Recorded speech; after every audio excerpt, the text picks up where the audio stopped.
یہ 218 تک پورا الیکشن کمیشن ہے. اس میں اگر پارلیمانی کمیٹی ڈیسائیڈ نہیں کر سکتی ہے تو پھر نہ وزیر اعظم، نہ صدر، نہ آرمی چیف، نہ چیف جسٹس کو یہ اختیار ہے کہ وہ 2 ممبروں کو کر دے. کیوں؟ کیونکہ آئین اس کے بعد کچھ نہیں بتا رہا ہے. جب آئین کسی چیز کے بارے میں کچھ نہیں بتا رہا ہے تو سپریم کورٹ اس میں فیصلہ نہیں کر سکتی. صدر جب چلا جاتا ہے ملک سے باہر تو چیئرمین سینٹ بن جاتے ہیں صدر، اور چیئرمین سینٹ چلا جائے تو آپ کے اسپیکر بن جاتا ہے. آئین میں ہے، قانون میں ہے. لیکن اگر وزیر اعظم بیمار ہو جائے یا وزیر اعظم ملک سے باہر چلا جائے تو آئین خاموش، آئین میں کچھ نہیں ہے. تو کیا یہ ممکن ہے کہ سپریم کورٹ ایک آرڈر جاری کر دے کہ جناب آج سے وزیر اعظم جناب سلیم خان صاحب ہیں یا رفیق صاحب ہیں؟ ایسا کر سکتا ہے سپریم کورٹ؟ نہیں کر سکتا. اسی طرح parliament, Islamic provision, fundamental rights, basic structure اور ایسی چیز جو آئین میں آلریڈی ڈیفائن ہے، موجود ہے آرٹیکل، اس کے خلاف قانون نہ بنا سکتی ہے نہ امینڈمنٹ کر سکتی ہے. تو کہنے کا مطلب یہ ہے. اسی طرح ایگزیکٹو ہے. تو آئین 1752 کے تحت یہ اختیار ہی نہیں دیتا ہے سپریم کورٹ کو کہ وہ کسی کو نااہل کرے. یہاں آپ نے نااہل کیا، تاحیات نااہل کر دیا. حالانکہ نااہل کرنے کا اختیار میں پھر بتا رہا ہوں کہ الیکشن کمیشن، سپریم کورٹ نے تاحیات نااہل کرتے ہوئے 62(1)(f) کا ذکر کیا. یہ آرٹیکل آئین میں آپ کو یہ اجازت نہیں دے رہا ہے کہ آپ کسی کو تاحیات نااہل کریں. یہ اجازت دے رہا ہے کہ اس بنیاد پر نااہلی بنتی ہے ان کی ڈسکوالیفیکیشن، کیونکہ وہاں پہ صادق اور امین اگر نہیں رہتا ہے تو اس وجہ سے، کوئی چور ہے تو اس کی ڈسکوالیفیکیشن بنتی ہے، کوئی جھوٹ بولتا ہے، کوئی اور جملہ، تو اس کے مختلف 62 میں اور کلازز موجود ہیں اور 63 میں.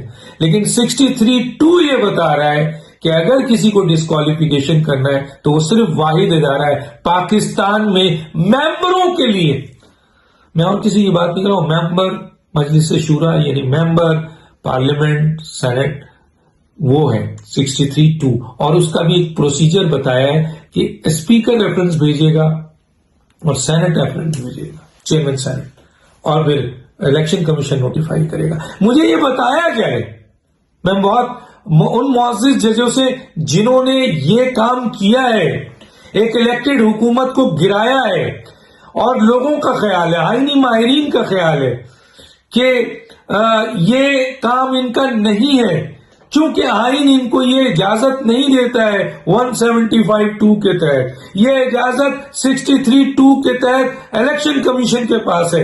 الیکشن کمیشن کا کام سپریم کورٹ نہیں کر سکتی، سپریم کورٹ کا کام آرمی چیف نہیں کر سکتا، آرمی چیف کا کام پارلیمنٹ نہیں کر سکتا، پارلیمنٹ کا کام الیکشن کمیشن نہیں کر سکتا، اور الیکشن کمیشن کا کام سپریم کورٹ بھی نہیں کر سکتا.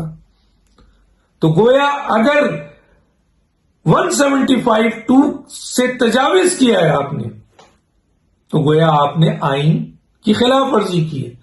63(2) کے خلاف آپ نے کام کیا ہے تو گویا آپ نے آئین کی خلاف ورزی کی ہے، آپ نے آئین توڑا ہے، آپ نے آئین کے خلاف کام کیا ہے، غیر قانونی، غیر آئینی کام کیا ہے، ماورائے آئین قائم کیا ہے. یہ آئینی ماہرین کہہ رہے ہیں. میں تو سوال اٹھا رہا ہوں صرف ان فیصلوں پہ.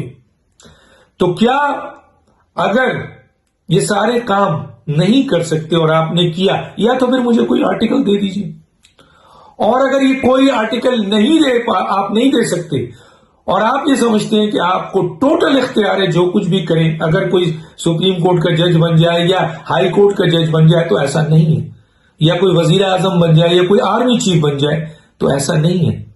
سب کو with in the constitution jurisdiction کے تحت کام کرنا ہے.